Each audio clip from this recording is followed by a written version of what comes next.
இன்றைக்கி நம்ம mutton or chicken சுக்கா பண்ணுறதுக்கான ஒரு மசாலா பொடி எப்படி பண்ணலான்னு பார்க்க போகிறோம். அதுக்கு ஒரு பேன் நல்லா சூடானதுமே 3 ஸ்பூன் அளவுக்கு தனியா போட்டுக்கலாம். இது எதுவுமே கருகக்கூடாது. நம்ம எல்லாம் ட்ரை ரோஸ்ட் தான் பண்ண போகிறோம். அதனால் நம்ம மீடியம் ஃப்ளேமில் வச்சே பண்ணிக்கலாம். 3 ஸ்பூன் அளவுக்கு தனியா போட்டுக்கிட்டு பிரியாணி மசாலாவே இப்போ ஆட் பண்ண போகிறோம். நான் இன்றைக்கி கொஞ்சமாக தான் எடுத்து வச்சுருக்கேன். ஏன்னா நான் இந்த பொடி ஒரு 3 டைம்ஸ்க்கு மட்டும்தான் யூஸ் பண்ண போகிறேன். அதனால தான் நான் பிரியாணி மசாலாவும் கம்மியாக எடுத்திருக்கேன். இப்போ இது நல்லா கொஞ்சம் வறுத்து வந்ததுமே நான் 30 காஞ்ச மிளகாவை ஆட் பண்ணிக்கிறேன். இது எல்லாத்தையுமே சேர்த்து நல்லா ரோஸ்ட் பண்ணிக்கலாம். மீடியம் ஃப்ளேமில் வச்சு தான் ரோஸ்ட் பண்ணணும்.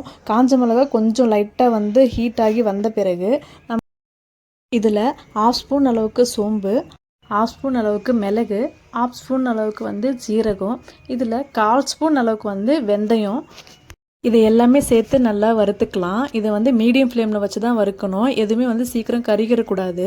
ஸோ எல்லாமே வறுத்து எடுத்த பிறகு இதை கொஞ்சம் நல்லா கூல் பண்ண விட்டுட்டு அதுக்கப்புறமா இதை நல்லா ஃபைன் பவுடராக அரைச்சி எடுத்துக்கலாம். இதை நல்லா ஃபைன் பவுடராக அரைச்சி எடுத்து இதை நல்லா சூடு ஆறுனதுக்கப்புறமா ஏர்டைட் கண்டெய்னரில் போட்டு நம்ம யூஸ் பண்ணிக்கலாம். நான் ஒரு 3 டைம்ஸ் தான் யூஸ் பண்ண போகிறேன். அதனால தான் எல்லா இன்க்ரீடியன்ஸும் நான் கம்மியாக போட்டேன்.